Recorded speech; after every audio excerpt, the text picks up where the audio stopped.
Pai, abençoando essa pessoa que vai ministrar essa palavra hoje, Deus amado, Deus querido, para que possamos, papai amado, papai querido, ter mais entendimento, Senhor, e colocarmos nos nossos corações. E Deus abençoe a todos os participantes e aqueles que não puderam participar também.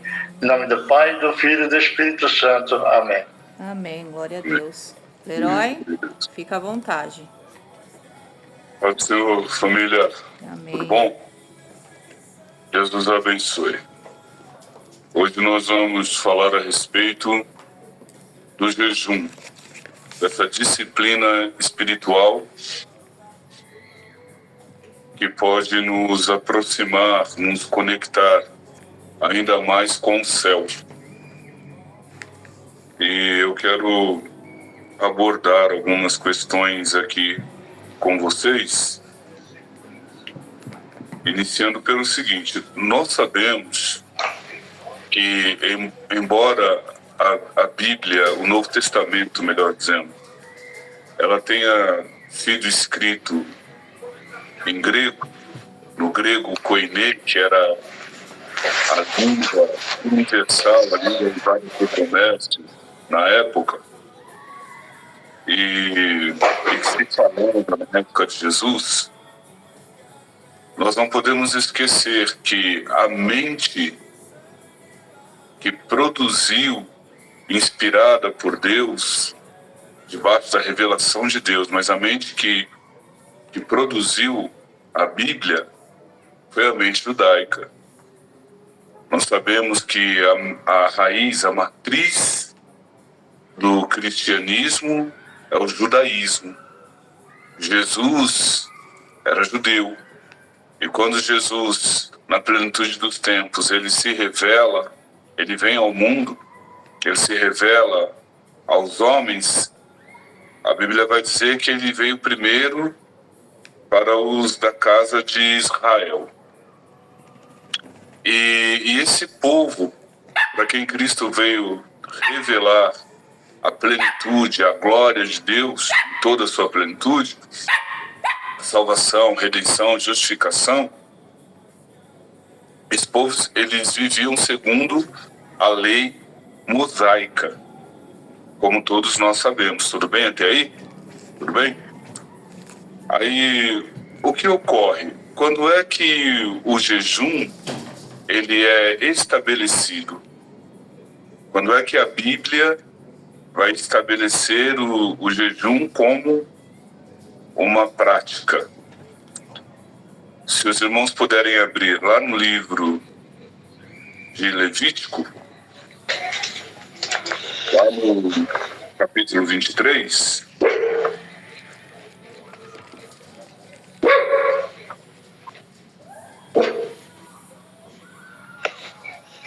Levítico capítulo 23,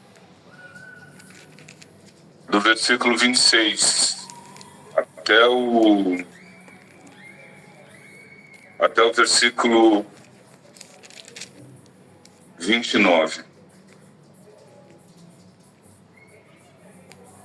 Então, do 26 ao 29 diz assim: Disse mais o Senhor a Moisés: Mas no 10º dia do mês 7º será o dia da expiação. Tereis santa convocação e afligireis a vossa alma. Trareis uma oferta ao Senhor. Neste dia nenhuma obra fareis, porque é o dia da expiação, para fazer expiação por vós perante o Senhor, vosso Deus. Porque toda alma que nesse dia não se afligir será eliminada do meu povo. Esse dia da expiação é o dia do Yom Kippur, que é o dia do perdão. Era neste dia que o sumo sacerdote ele adentrava o Santo dos Santos, para além do véu, e ali sobre o propiciatório, ele iria oferecer um sacrifício por toda a nação, pelo pecado de toda a nação. E ali Deus se revelaria misericordioso, perdoador e favorável ao povo de Israel. É neste dia que o jejum é estabelecido. Então se diz nesse dia que que o povo de Israel deveria afligir a sua alma. E aí nós vamos entrar no que significa afligir a alma neste dia, que é de suma importância para o povo judeu. Além do dia do Yom Kippur, existem outros jejuns, houveram outros, em Zacarias também é estabelecido, em que eles vão comemorar, vão trazer à memória a destruição do templo, do primeiro e do segundo templo, que o povo judeu comemora. Eu vou compartilhar com vocês um estudo aqui, ó. No 10º dia do 7º mês, versículo que eu já mencionei, estou lendo novamente, será para vós dias de expiação, ou seja, Yom Kippur. Terá santa convocação e afligirá a tua alma, e oferecerás oferta queimada a Hashem. Hashem é como os judeus chamam a Deus. A palavra expiação, ela significa cobrir, purificar ou expiar. No texto bíblico, essa palavra se refere a um processo de purificação de impurezas rituais e, mais amplamente, de pecado. O termo sugere que Deus está cobrindo, esquecendo as transgressões cometidas pelo povo. Afligir a alma tem um significado mais amplo e significa humilhar-se, se submeter, privar a alma. A palavra para alma aqui é nefesh, e não significa apenas o espírito, mas a totalidade do ser, incluindo o corpo. Portanto, a frase se refere a uma aflição do ser como um todo, tanto física quanto espiritualmente falando. O contexto da Torá mostra que afligir a alma está sempre relacionada, está sempre associada ao jejum. Em outros textos da Bíblia hebraica, a mesma frase é indicada para se referir diretamente ao jejum. No entanto, o judaísmo rabínico, por meio da Torá oral, interpreta afligir a alma como proibição de atividades específicas como comer, beber, lavar-se, se ungir, e aqui se ungir seria passar algum produto cosmético no cabelo ou no rosto. Então, comer, beber, lavar-se, ungir-se com óleos, calçar sapato de couro e manter relações conjugais. Durante o jejum, aqueles que praticavam o jejum não podiam ter relações íntimas. Levítico 23 tem uma lista de festas sagradas, onde o dia da expiação, que é o Yom Kippur, é o único dia de jejum obrigatório mencionado na Torá. Todos recordam o que é a Torá? Só para trazer a memória de vocês, Torá são os 5 primeiros livros da Bíblia Sagrada: Gênesis, Êxodo, Levítico, Números e Deuteronômio. Tudo bem? E a Tanakh inclui a Torá e todos os demais livros, os poéticos, os históricos, até o livro dos profetas maiores e menores, finalizando com Malaquias, que é o último livro da Bíblia hebraica.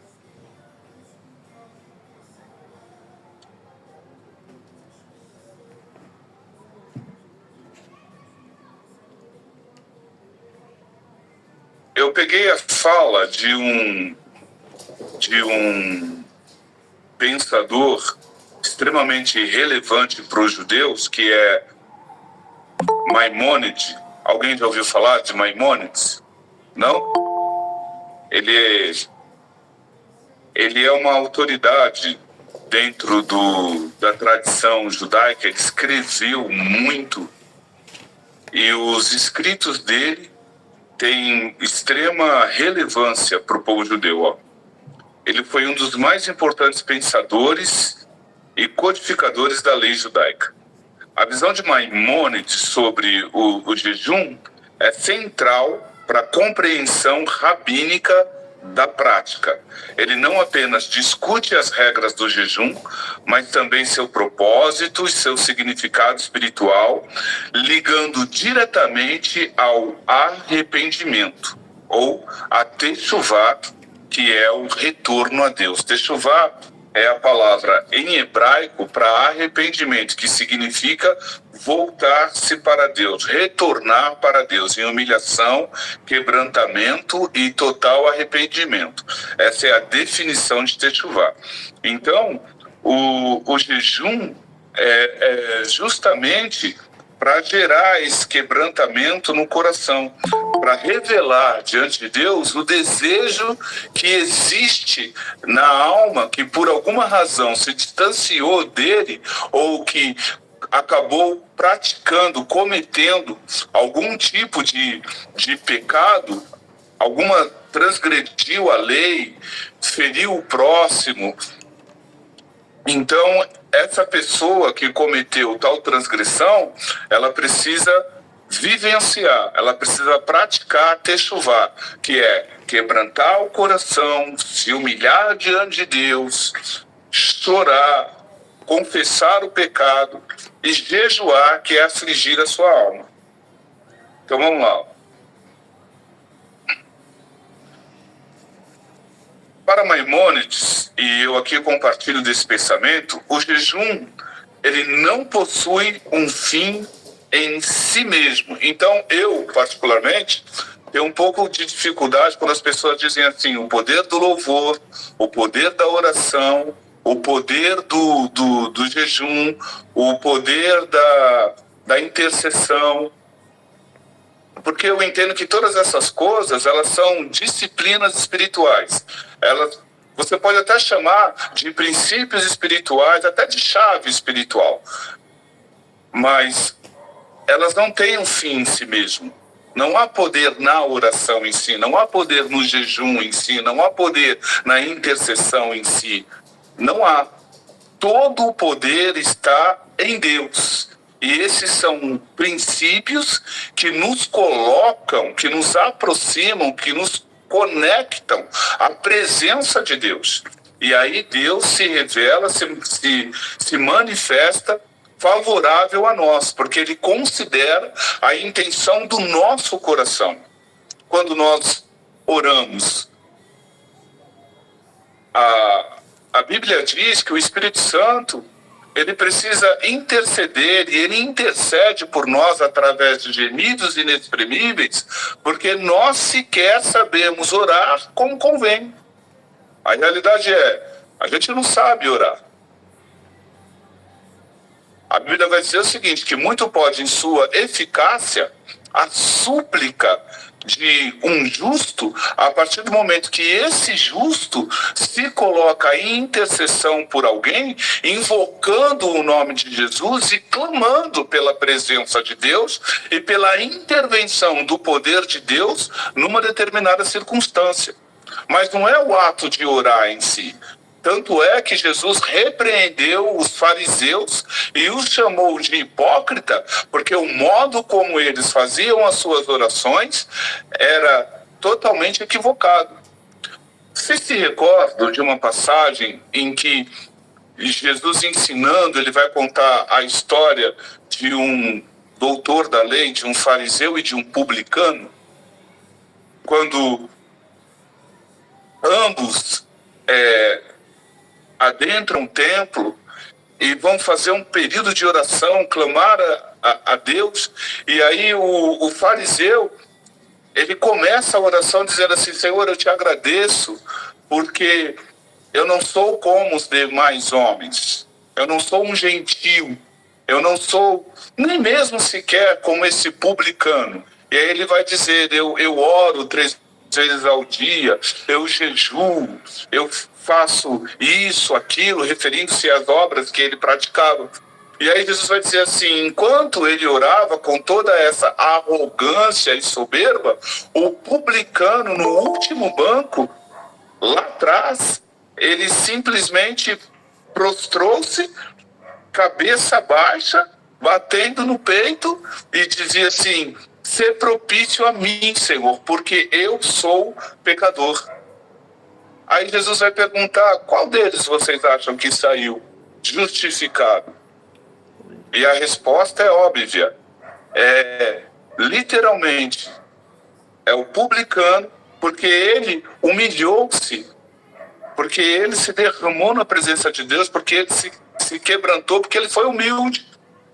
Então, não basta simplesmente a oração. Por exemplo, quando Jesus vai ainda repreender os fariseus e vai dizer para os seus discípulos o seguinte: olha, quando vocês orarem, não façam como os doutores da lei, que eles pensam que é por muito falar que eles serão atendidos, e usam de vãs repetições, e muitas vezes até de palavras assim, de uma eloquência que demonstram uma sabedoria humana, palavras assim carregadas de termos difíceis de se compreender. Jesus disse: olha, o fato deles orarem dessa forma para atrair a atenção dos homens e serem aplaudidos e reconhecidos, já garante para eles todo o galardão que eles poderão ter. Porque na eternidade, eles não receberão mais nada. Porque tudo que eles almejam, tudo que eles cobiçam, é o reconhecimento dos homens. Então, eu aplicaria isso e aplico isso para o louvor, para a pregação, para a oração, para a intercessão, para o jejum. Porque Jesus falou: olha, eles muitas vezes, eles ficam com o rosto assim abatido e embargam a voz. E muitas vezes quem olha percebe que existem lágrimas nos seus olhos.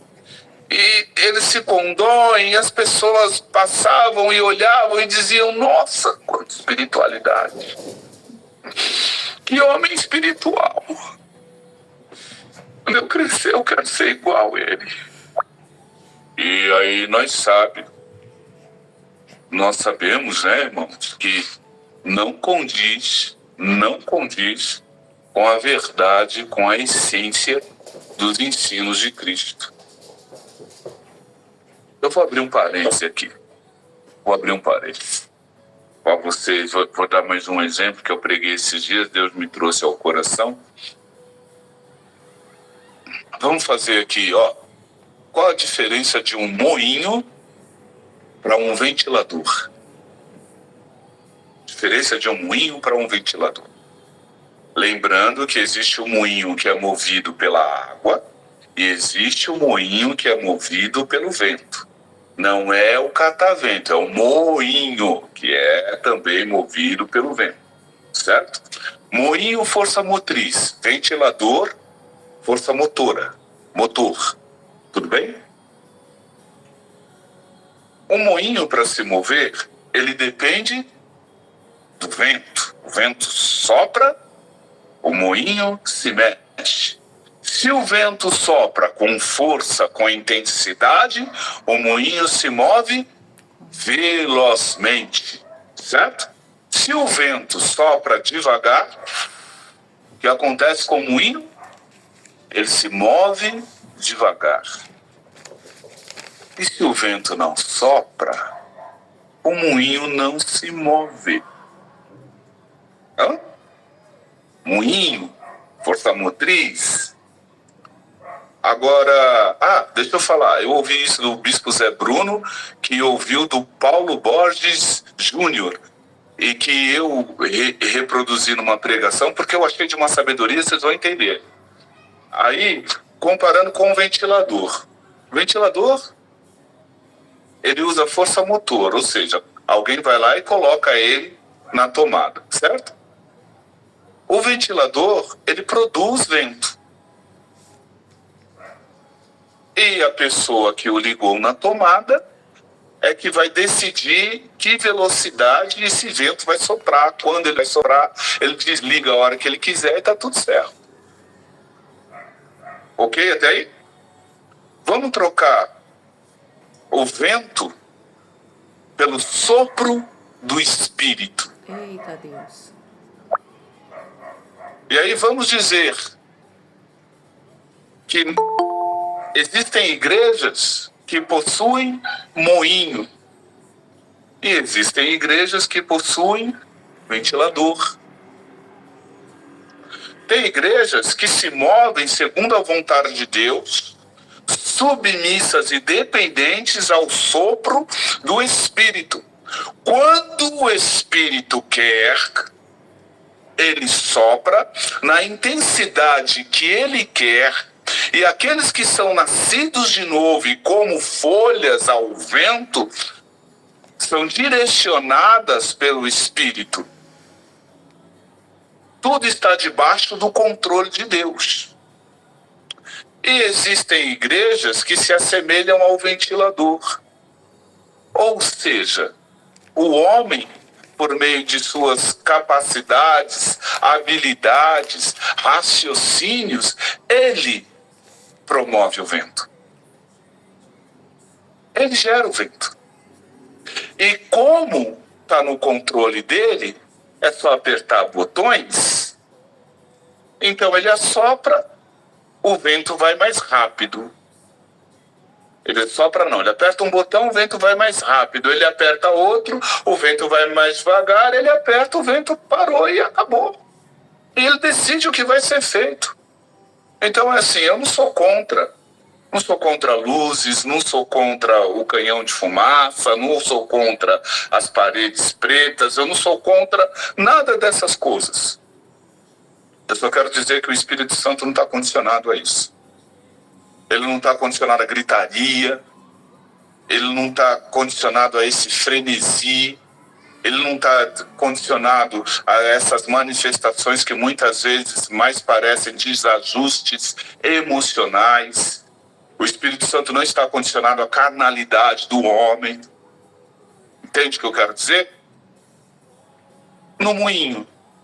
Tem dia na igreja moinho, tem dia que você vai entrar e o sopro do Espírito, o agir do Espírito vai estar tão forte, tão intenso, a atmosfera vai estar tão carregada da presença de Deus, que você parece que sente que vai ser arrebatado. Você fecha os olhos, a pessoa não precisa nem tocar o teclado, não precisa nem cantar uma frase, não. Você adentra, eu já vivenciei isso. Uma vez eu saí da cidade de Tiradentes, e 7 horas da manhã eu estava lá em Santo Amaro, para uma reunião de um bispo. Eu assumi a nave da igreja, eu estava lá no primeiro banco. Antes daquele homem assumir o púlpito, eu já estava com os olhos fechados, e eu já estava tremendo, e eu já estava chorando, e a presença de Deus já havia me invadido. Então existem momentos que você vai vivenciar isso com força, com poder, que Deus vai te tomar, que Deus ele vai se revelar, vai se mover, e vai ser glorioso. Haverão outros momentos que não vai ser tão intenso. que a palavra vai falar ao teu coração, que você pode vir a ser exortado, que Deus vai tratar contigo, mas não vai ser na mesma intensidade. E haverá momentos em que o Espírito vai parecer uma brisa. Lembra de Elias na caverna pedindo a morte para si? Vocês recordam? Vai haver momentos que o Espírito vai...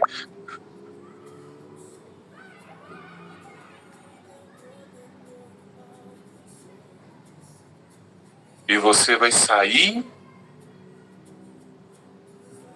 da casa de oração, sem sapatear, sem girar, sem gritar, mas profundamente reflexivo. E é a glória de Deus se manifestando da mesma forma. Glória a Deus. Entendeu? Agora vamos voltar para a igreja do ventilador. Essa igreja, o ventilador, ele consome energia. É o homem que está no controle.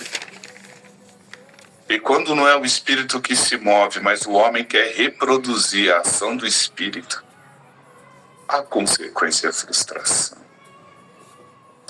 A consequência é lágrima, é dor, é cansaço extremo, é um sentimento, um desejo de desistência.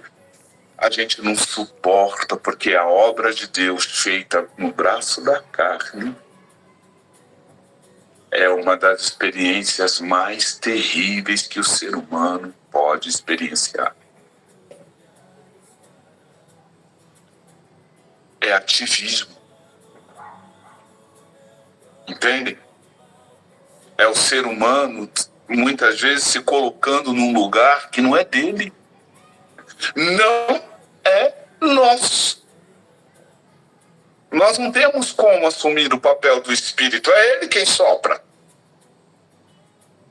E muitas vezes, por falta de sensibilidade, por falta de discernimento do agir, do mover, a gente se fere. E a gente acaba ferindo outros.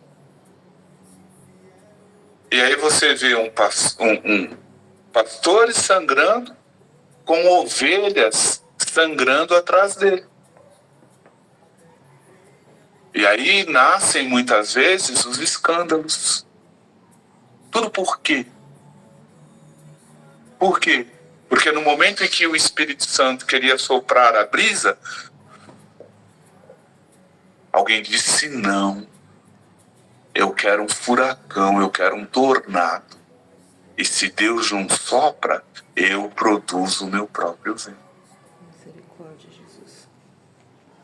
Tudo bem até aqui? Só abrir um parênteses para a gente poder refletir. Vou voltar aqui, ó. Então vamos lá, estava falando de Maimônides, explicando a visão dele sobre o jejum.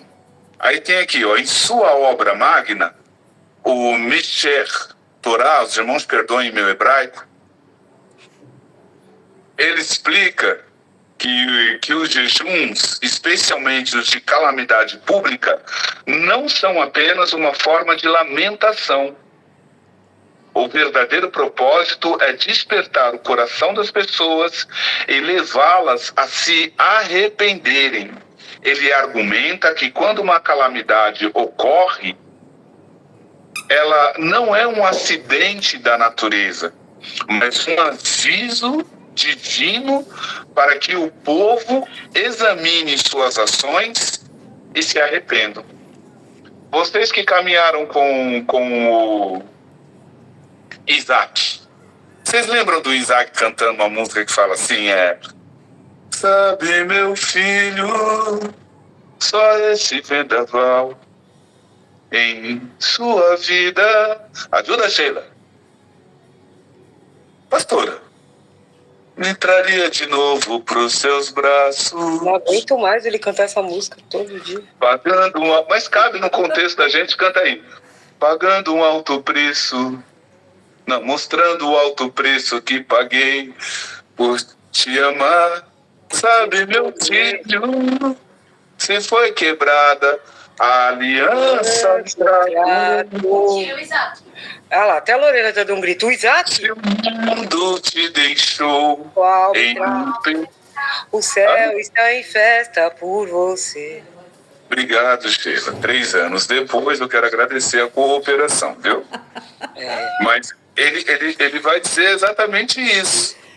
Que só aquele vendaval poderia... Pode rir, gente. Pode rir. Isso aqui é sério. Eu, Isaac e o Leroy é uma treta, né?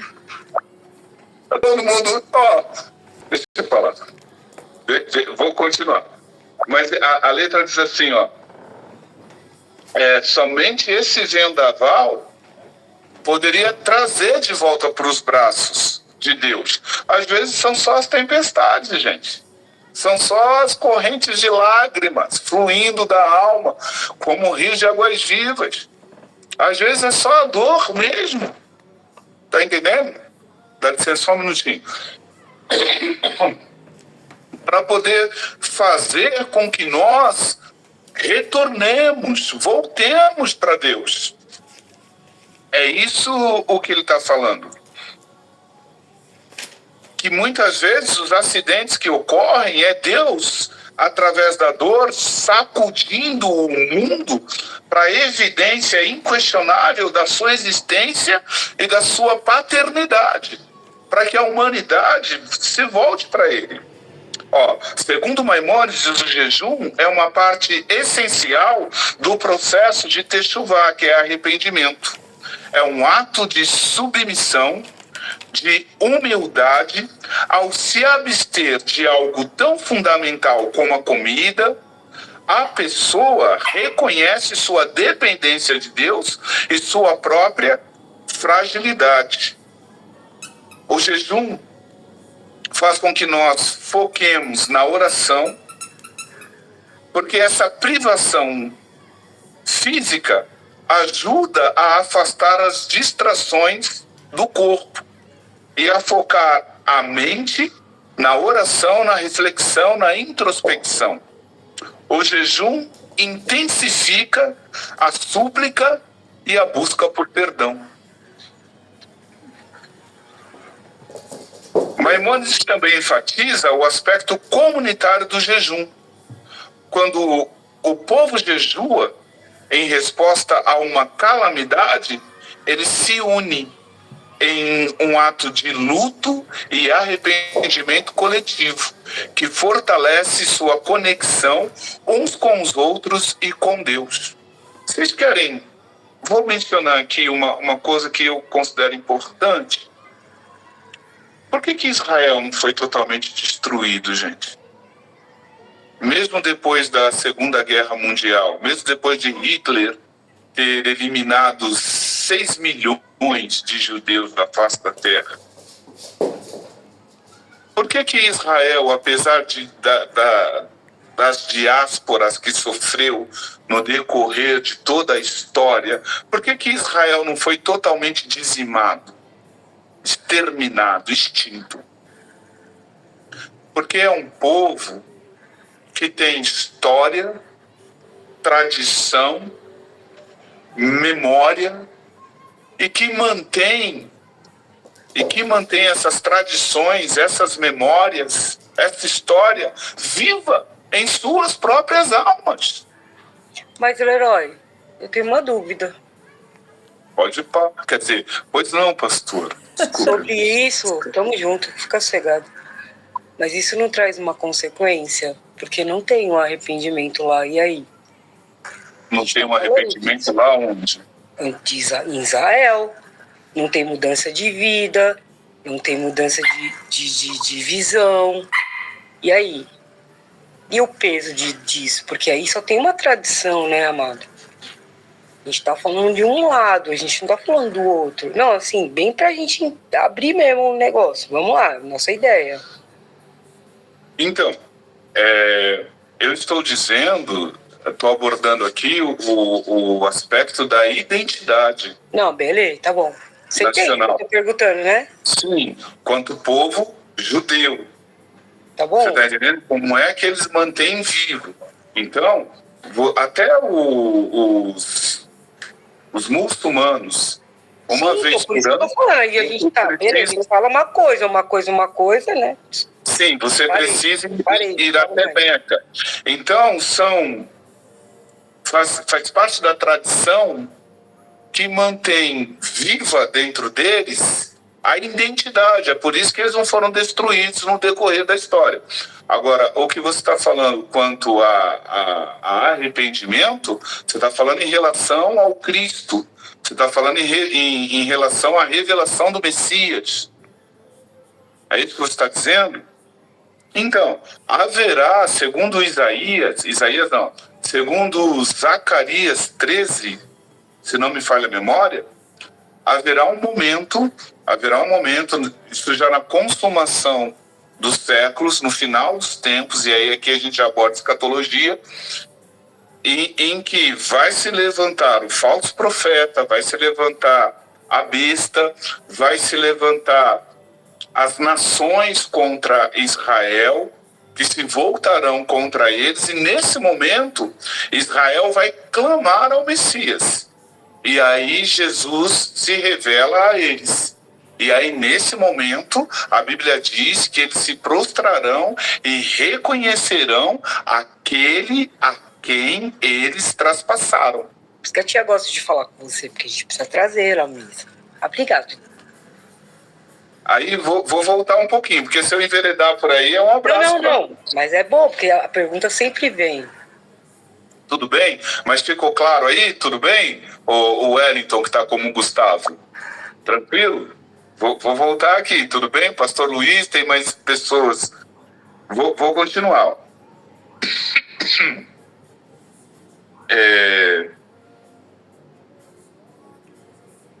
Aí, na conclusão de Maimônides, né, dentro do texto que eu estou lendo, portanto, retira o jejum de uma visão puramente ascética ou ritualística e o coloca firmemente no centro da vida espiritual e moral.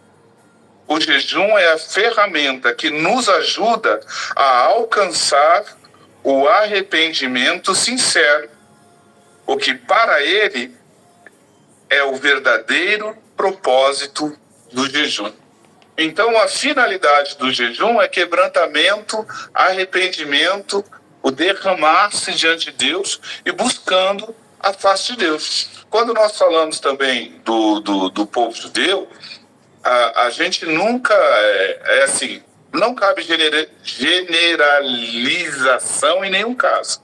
Por exemplo, as pessoas olham para determinadas igrejas e dizem assim: isso é a casa da moeda, isso é um banco. Olham para diversos pastores e muitos dizem assim: não, é tudo ladrão, é tudo pilantra. Existe sim, como o próprio Deus disse para Elias, mais uma vez mencionando Elias,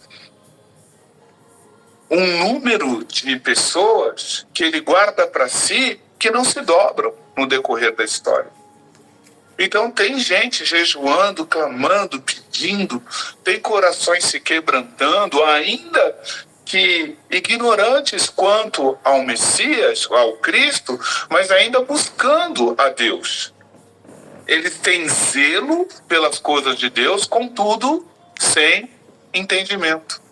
Mas haverá um dia, depois dá uma olhada lá em Romanos 11, em que Deus vai trazer Israel de volta para o coração dele. Haverá conversão e salvação para Israel também. Aí eu quero falar do jejum no Novo Testamento, tudo bem? Vou correr um pouquinho para a gente poder concluir dentro do horário. O Novo Testamento aborda o jejum de uma forma um pouco diferente do Antigo Testamento. Não como uma lei a ser seguida, mas como uma prática voluntária e espiritual ligada à oração e à fé. A primeira e mais significativa menção ao jejum no Novo Testamento são os 40 dias de Jesus no deserto. que está lá em Mateus 4, versículo 1 e 2. Este evento estabelece o jejum como uma prática de busca espiritual profunda, de preparação para o ministério e de superação da tentação. Jesus jejua em total dependência de Deus e não apenas para se purificar. Não, essa parte aqui eu discordo, viu? Gente, até não vou passar, não vou falar com vocês aqui, vou ler tudo. E eu quero aqui que vocês respondam. Vou ler de novo, ó. Segundo o texto aqui, o jejum de 40 dias praticado por Jesus,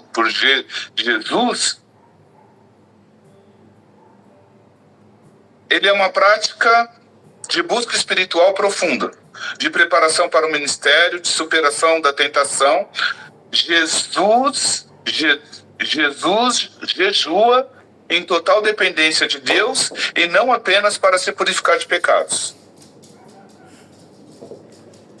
Jesus Acho que tem não um tinha erro. pecados. Ô, glória! Aqui o fulano errou feio. Entendeu? Jesus jejua, ele aflige a sua própria alma, porque ele encarna, certo? Ele encarna, como diz Filipenses 2, ele assume a forma de homem. Então, para se colocar em total submissão e dependência de Deus, ele vai afligir a alma em jejum. Ele está jejuando, mas não para purificação de pecado. Jesus não tinha pecado algum. Nossa, agora eu fiquei contente, hein, pastor? Valeu. Vamos lá. Em Mateus 6, 16, 18, Jesus critica a hipocrisia de quem jejua para ser visto e elogiado pelos outros. Ele ensina que o jejum deve ser um ato privado entre a pessoa e Deus. Quando jejuarem, não mostrem uma aparência triste como os hipócritas, pois eles desfiguram o rosto para que os outros vejam que estão jejuando. Em verdade, lhes digo que eles já receberam a sua recompensa. Mas quando você jejuar, se perfume, lave o rosto, para que não pareça aos outros que você está jejuando, mas apenas ao teu Pai, que está em secreto, e ele vê a intenção do teu coração. O foco de Jesus está na intenção do coração. O jejum não tem valor em si mesmo, mas sim como uma expressão de devoção sincera e humilde. O jejum na igreja primitiva. Nos Atos dos Apóstolos, o jejum é praticado pela comunidade cristã em momentos de grande importância, como na escolha de líderes ou antes de tomar decisões significativas. Olha aí, a importância do jejum em decisões significativas. Em Atos 13, do versículo 2 e 3, a igreja em Antioquia jejuou e orou antes de enviar Paulo e Barnabé em sua primeira viagem missionária. Aí, eles jejuando para poder obter da parte de Deus confirmação e a direção para que os missionários pudessem ser enviados. Olha lá, Atos 14, 23, Paulo e Barnabé jejuavam e oravam ao designar presbíteros para liderar as novas igrejas. Olha aí, mais uma vez, pastores jejuando para poder estabelecer uma liderança no ministério.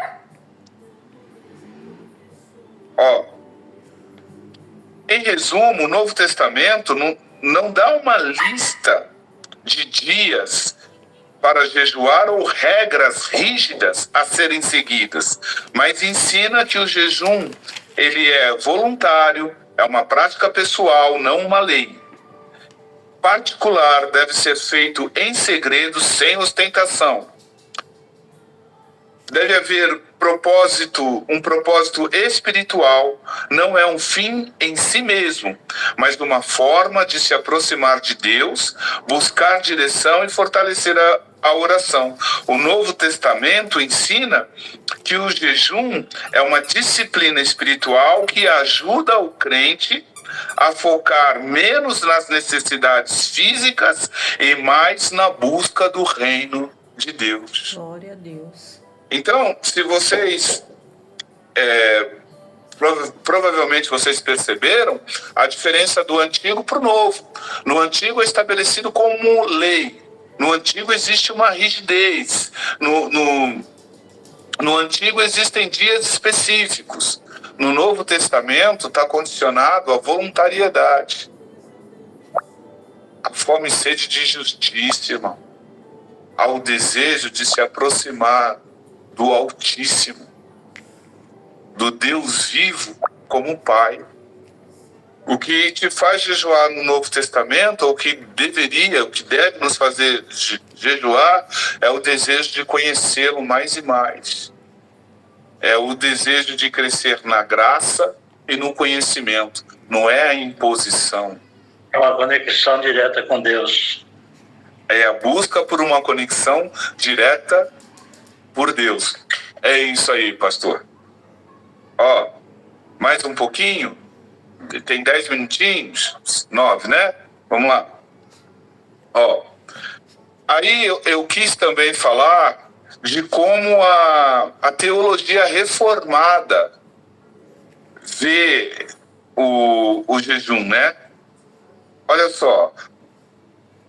A teologia reformada que se desenvolveu a partir das obras de figuras como Martinho Lutero, João Calvino, são reformadores, certo? Vou mencionar esses dois aqui. Não dá ao jejum o mesmo foco central que algumas outras tradições cristãs. No entanto, o jejum é visto como uma prática bíblica, válida e um meio de graça, mas com ênfase na sua motivação e propósito espiritual. Para os reformadores, o jejum não é um ato meritório que garante o favor de Deus. Isso aqui é importante, gente. Não é um ato meritório. Porque tem gente que pensa que porque jejuou, ele pode determinar o que é que Deus tem que fazer por ele. 7 dias de jejum, uma bênção, né? Um carro, Então, uma casa. as pessoas querem barganhar com Deus. Mas é real. Sim, é real. E o triste é que é real mesmo, eu sei. É triste que é real Isso é o mesmo. triste Faz da uma coisa. campanha de 10 dias lá. É verdade. A gente veio de uma geração que faz isso. E ainda continua, né? Isso que é pior. Pensava que ia melhorar, mas... Então, a gente precisa corrigir. Nós precisamos entender que todas as nossas obras perante Deus são como trapos de imundícia. É isso que a Bíblia diz. Entendeu? Que nós não temos justiça própria para oferecer diante de Deus. Nós precisamos compreender que as nossas obras e a nossa justiça própria só nos qualificam para o inferno. Essa é a verdade. A gente só encontra refúgio, descanso, abrigo na cruz, a sombra da cruz. É a obra de Cristo. Ai, mas então por que eu oro? Por que eu jejuo? Por que eu intercedo? Porque são frutos de uma alma que experienciou salvação, justificação, redenção. Vou lá, vou continuar. Não é um ato meritório que garante o favor de Deus. Em vez disso, é uma disciplina espiritual que serve para ajudar o crente a focar na oração e no arrependimento. João Calvino, em suas Institutas da Religião Cristã, argumenta que o jejum deve ser usado para preparar o espírito para a oração. O jejum ajuda a submeter o corpo e a alma, permitindo uma maior concentração e fervor na oração. para demonstrar arrependimento e humildade. Ao jejuar, o crente expressa sua dor e tristeza pelos pecados cometidos, buscando o perdão e a misericórdia de Deus. Aumentará a atenção à palavra de Deus. A privação de comida e bebida pode ajudar o crente a ter uma maior sensibilidade à vontade de Deus revelada nas Escrituras. A teologia reformada vê o jejum como uma ferramenta para o crescimento espiritual, mas não como um mandamento obrigatório. O foco é na liberdade cristã, ou seja, o crente é livre para jejuar, mas sem imposições ou regras rígidas. Distinção entre lei e evangelho. Uma das principais contribuições da reforma é a distinção entre lei e evangelho. Na visão reformada, a salvação vem unicamente pela graça de Deus, por meio da fé em Cristo. Portanto, o jejum não é uma obra da lei para ganhar o favor divino, mas é uma resposta voluntária de gratidão e devoção. Como a teologia reformada aborda a prática do jejum, ensinando que ele deve ser voluntário, não existem dias ou períodos de jejum obrigatório, discreto. A prática deve ser pessoal, sem ostentação, seguindo o ensinamento de Jesus em Mateus 6. Com propósito, o jejum não deve ser feito por mera tradição ou superstição, mas com um objetivo claro, como buscar a direção de Deus, orar por uma situação específica ou expressar arrependimento sincero.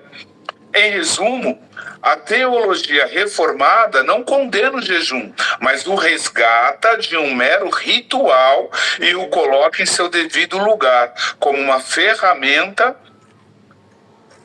para a vida de oração, arrependimento e humildade.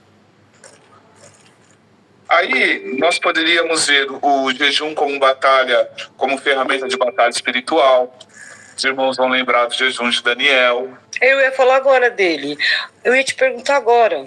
Eu vejo muitos apóstolos, especificamente apóstolos, fazendo esse jejum de Daniel. 21 dias se abstendo fazendo o jejum de Daniel. E aí, cara, é nesse momento que eu começo a achar que vira ritual, que vira religiosidade, irmão. Que isso? Talvez, você entende? Assim, não, eu estou julgando. Eu não sei se eles, o cara, o apóstolo, está fazendo como ritual. Mas será que está sendo passado para as pessoas como não? Entendeu? Como é que eu tô, sabe, entendeu? Aí, será que todo mundo está fazendo como um não?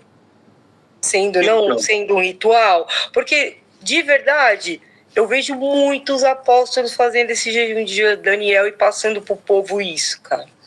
Muitas igrejas apostólicas fazendo esse jejum de Daniel. Pode continuar falando isso. Me explica. Então, Principalmente de Daniel. Sim. O pessoal quer vivenciar.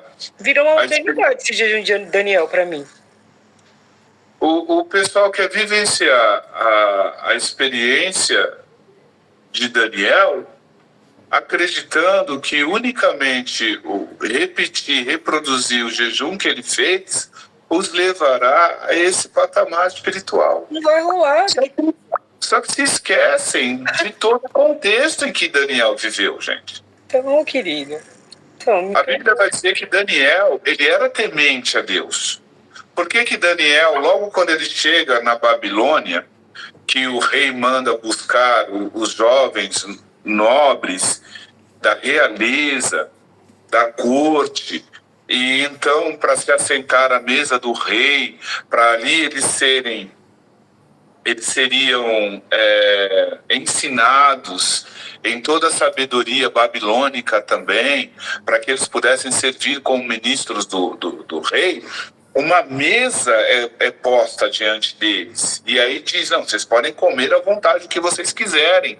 Mas Daniel, no íntimo do coração, ele propôs não comer, porque a questão ali não era unicamente comida.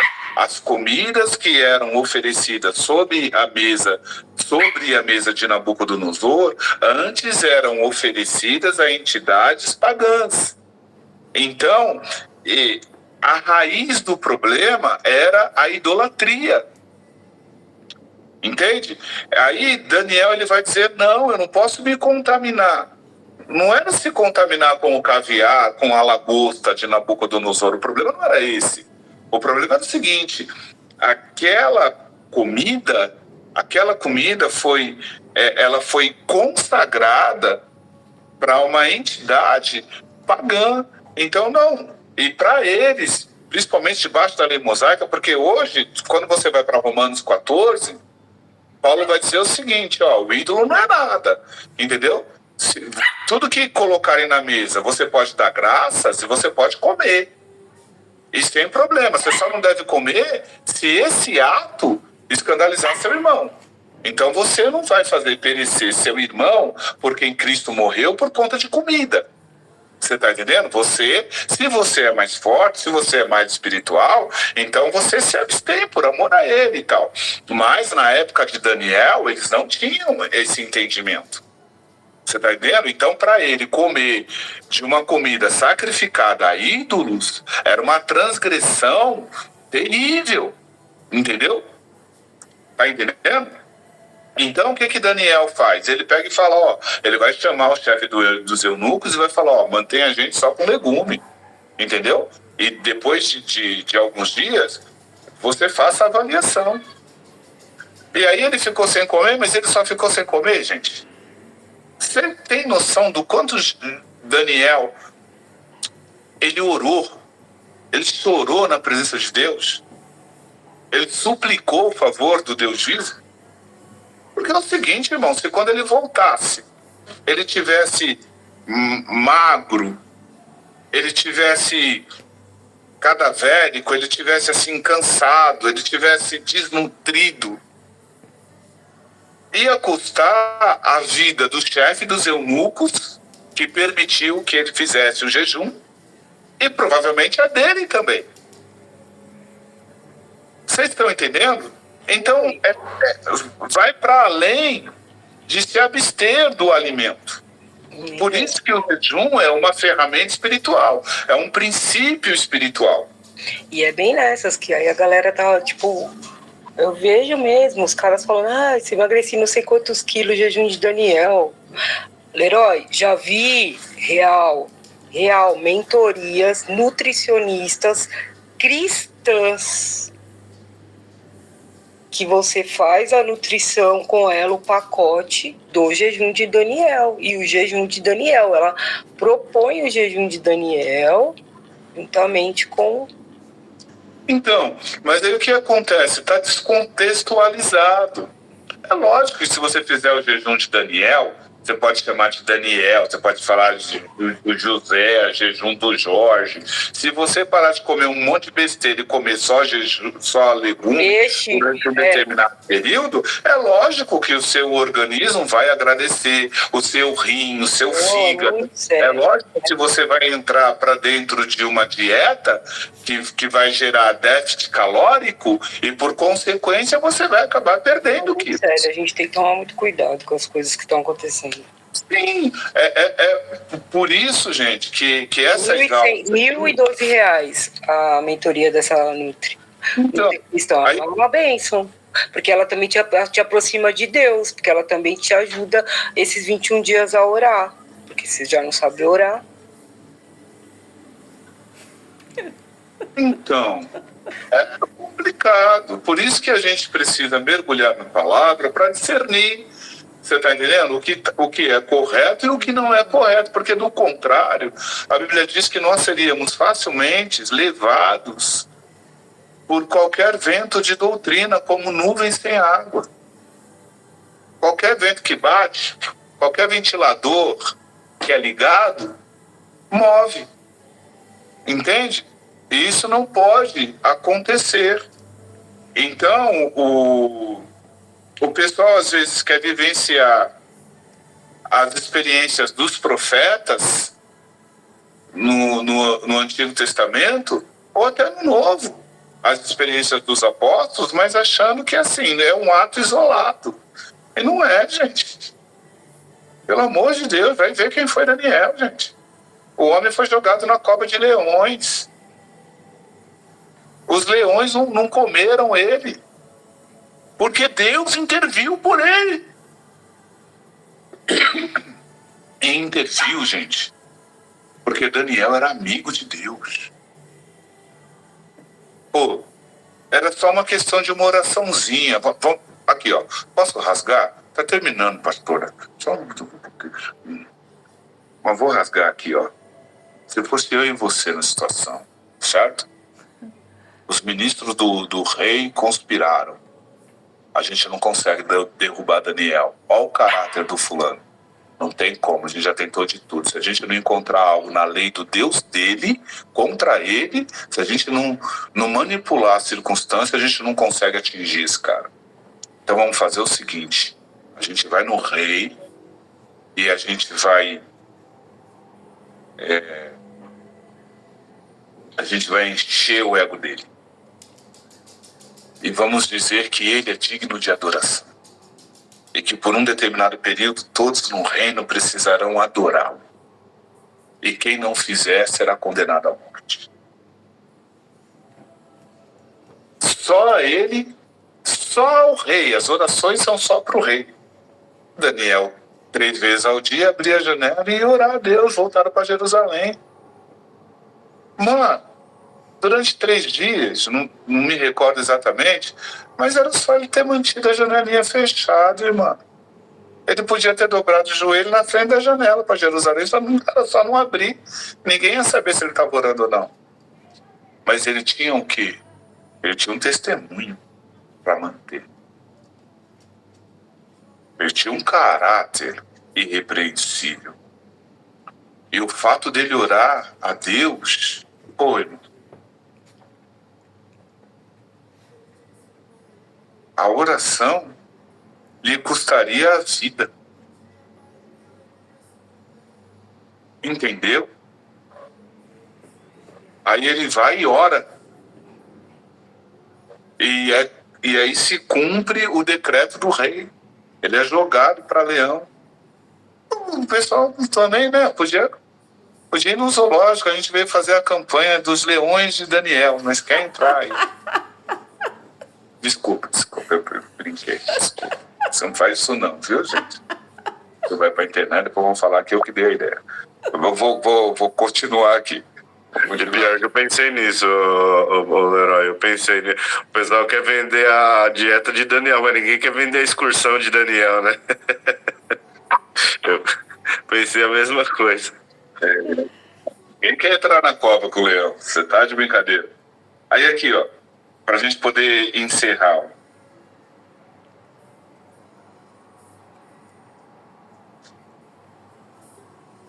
O jejum, ele precisa ser, para nós, ele precisa receber a devida importância e ele precisa ser uma experiência de fé profunda, que ele deixe de ser um mero ritual e se torne uma jornada espiritual em nossas vidas. Glória a Deus. Tudo bem? Vocês acham que ajudou um pouco a compreender? Em nome de Jesus? Que Deus os abençoe, gente. Alguém tem alguma pergunta que gostaria que esclarecesse? Eu sei que lá no começo ficou um pouquinho, não sei, porque eu comecei falando do judaísmo, né? E explicando, mas eu precisava fazer a construção. Alguém tem alguma pergunta? Alguém quer? Podemos encerrar? Então é com vocês, pastores. Ô Leroy, desculpa a minha ignorância, mas por que Israel foi escolhido por Deus? Desculpa a minha ignorância. Por que Israel foi escolhido por Deus? Por que que Israel foi escolhido por Deus? Então, a Bíblia vai dizer que antes deles nascerem, já havia no ventre de Rebeca uma guerra. E a Bíblia vai dizer que eram duas nações lutando no ventre dela. E que o menor, no caso Jacó, que depois é que ele é chamado de Israel, Jacó gruda no pé de seu irmão Esaú, que sai primeiro, mas ele sai grudado. E lá em Romanos, depois você dá uma lidinha 9, 10 e 11, mas lê junto com algum pastor, porque o texto é meio complexo. Que não foi por obras, foi uma decisão soberana da parte de Deus. Contudo, vocês lembram que eu expliquei que Deus é atemporal, que Deus não está limitado ao tempo e que Deus é onisciente, ou seja, ele vê passado, presente e futuro no mesmo momento. É como se tudo fosse um eterno presente diante de Deus. E aí você vai ver Paulo falando que Esaú vendeu seu direito de primogenitura, depois ele buscou com lágrimas, mas não achou lugar de arrependimento em seu coração. A Bíblia vai dizer que Esaú era perverso. Talvez, e aí talvez, Deus sendo conhecedor, nos conhecendo antes de que nós fôssemos gerados no ventre materno, e já sabendo quem nós seríamos, ele tivesse estabelecido a escolha por uma questão de presciência. Mas aí, irmão, aí é a ideia para trocar, hein? Aí a gente precisa de mais tempo. E teve a promessa de Deus para com Abraão, né? Que dele viria o Messias. Por conta da promessa de Abraão, que dele viria o Messias. Então, justo. Mas aí você vai ter Esaú e Jacó. Os dois são filhos de Isaac. A promessa se cumpre em Isaac. Lembra de Isaac e Ismael? Ismael é o primogênito, certo? Filho da escrava que é Agar. Por uma decisão precipitada de Sara e a complacência de Abraão, aí Agar dorme com Abraão e gera Ismael. Aí Deus fala, não, esse aí é o filho da escrava. Ele vai gerar uma descendência poderosa, que são os árabes, mas o filho da promessa é o que nascer do ventre de Sara com Abraão. Então o filho da promessa é Isaac. Mas quando você vai para Esaú e Jacó, ambos são filhos de Isaac. Entende? Então, da descendência deles vai vir o Messias. Agora, a questão, por que Deus... A pergunta Escolheu Israel. A pergunta do Wellington, ela é muito profunda. É difícil aqui em poucos minutos. Mas é assim, a questão é que, por quê?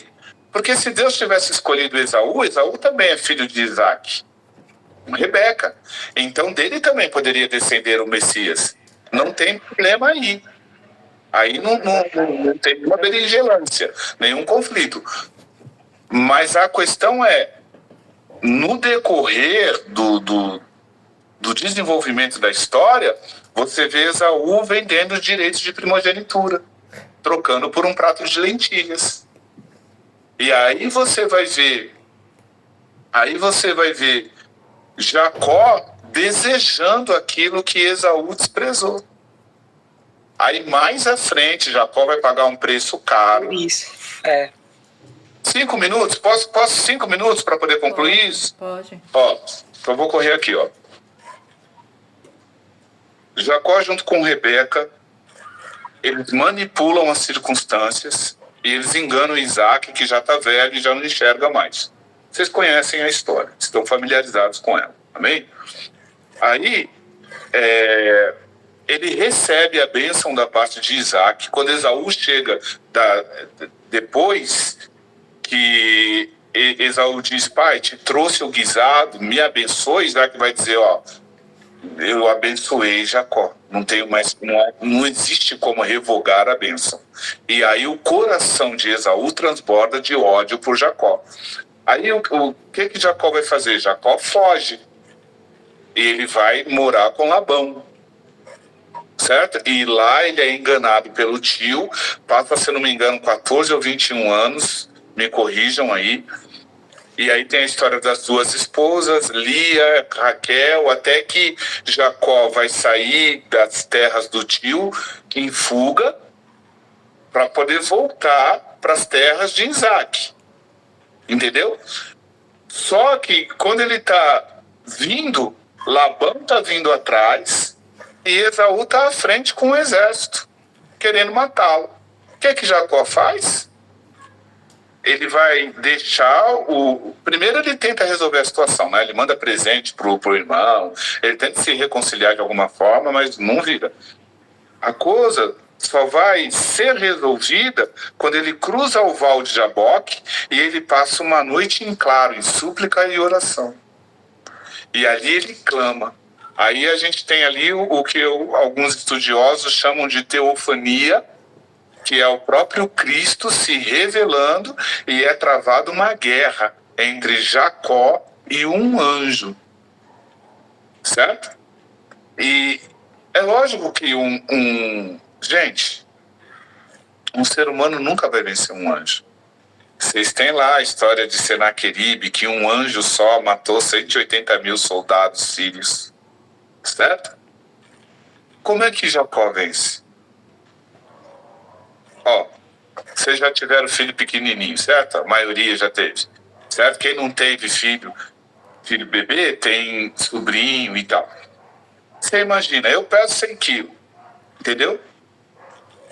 O meu filho, ele começa a brigar comigo, um bebê, falando que quer alguma coisa. Eu falo, não de novo. Só que chega uma hora que ele olha bem pra cara da gente e o lábio inferior começa a tremer. Tá entendendo? E sem nem saber falar direito, começa a pedir. E aí a lagriminha. Naquele momento, irmão, acabou o homem. Você tá entendendo? Tricou a rocha, irmão. O que era cordilheira do Sinai virou pó. E ele, com aquela mãozinha que só cabe num dedo, assim, ó. Ele não sabe, mas ele pode me levar pra onde ele quiser, irmão. Ele faz o que ele quiser comigo, acabou. Você dá até o que você não tem. Então, eu tenho pra você. Oi? Pode falar. Você dá até o que você não tem. Exatamente. Então, o que fez com que Jacó vencesse aquela batalha foi quebrantamento de coração. Foi se colocar num lugar de dependência, de humilhação, de súplica, de choro, de lágrima.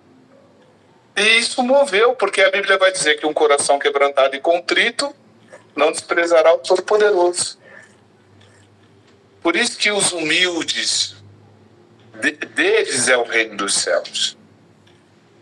Então, aí, naquela ocasião, o Wellington Gustavo, naquela ocasião, é que o nome de Jacó vai ser trocado. Porque o anjo pergunta, o anjo tem que ir embora, ele fala, não te deixarei ir enquanto não me abençoares. E aí o anjo vai dizer, qual o seu nome? E ele vai dizer, Jacó. Aí o anjo vai dizer, de agora em diante seu nome não será mais Jacó, e sim Israel, porque lutaste contra Deus e os homens e prevaleceste. Mas o que prevaleceu foi a lágrima, mano. O que prevaleceu foi o quebrantamento. O que prevaleceu... Meu Deus do céu. Desculpa.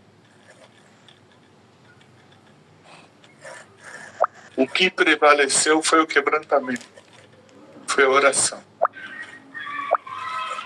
É o jejum com a motivação correta que prevalece. É o louvor feito em espírito e em verdade que prevalece.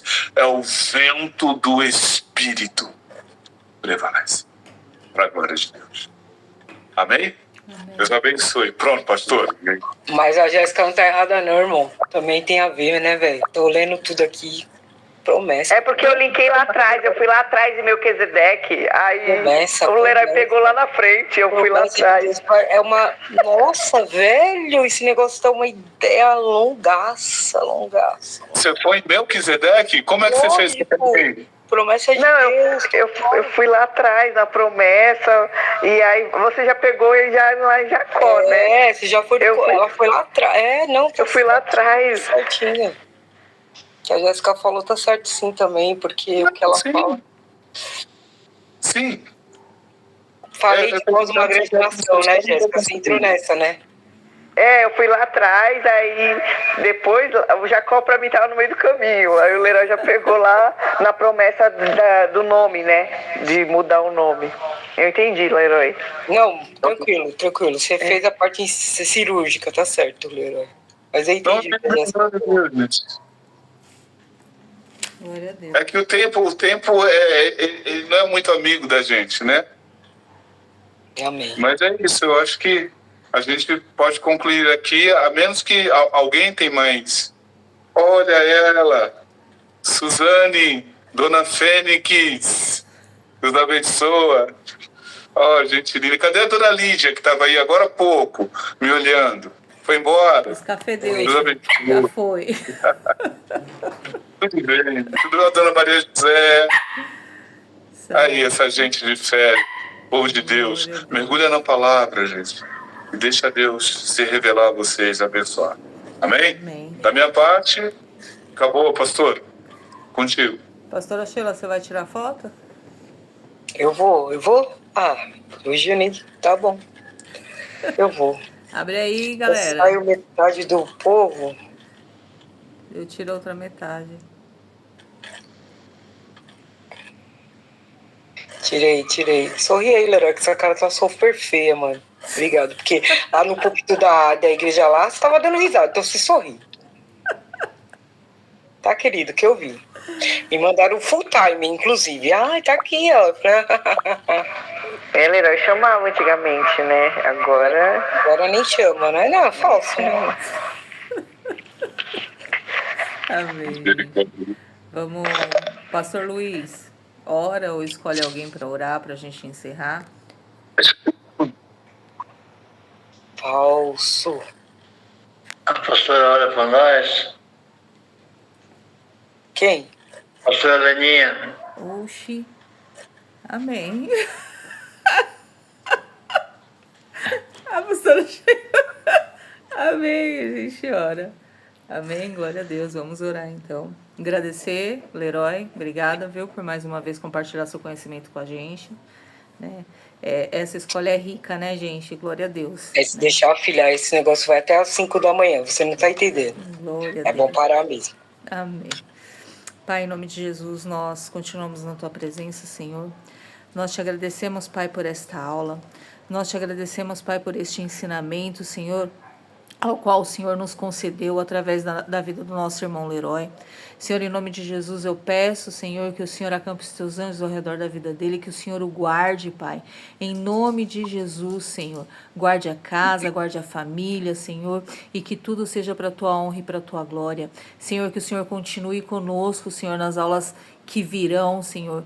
Continue, Pai amado, abrindo o nosso entendimento, Senhor, e nos conduzindo, Pai, a te conhecer mais e mais. Senhor, eu te agradeço em nome do Pai, do Filho e do Espírito Santo, em nome de Jesus. Amém. Amém, galera. Até a próxima, em nome de Jesus. Deus abençoe.